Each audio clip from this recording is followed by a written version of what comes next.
For a second day, Russian jets pounded locations in Syria Thursday. The Russian Defense Ministry saying it has damaged or destroyed 12 targets belonging to the Islamic State group, including a command center and ammunition depots. But questions over who the Russians are actually targeting persist. The U.S. and others maintaining Moscow is going after U.S.-backed rebels fighting the regime of Syrian President Bashar Assad.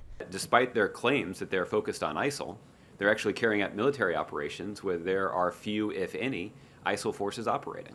Russian Foreign Minister Sergei Lavrov disputed those claims, insisting at a United Nations news conference that Moscow and the U.S.-led coalition all share the same goal. We always were saying that we are going to fight ISIL and other terrorist groups.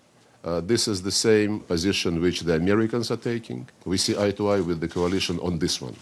Meanwhile, the coalition campaign inside Syria continued as well, and as concerns grew over a conflict that has now drawn in warplanes from the world's two most powerful militaries, defense officials from the U.S. and Russia began talking via video conference about ways to make sure they don't end up firing on each other.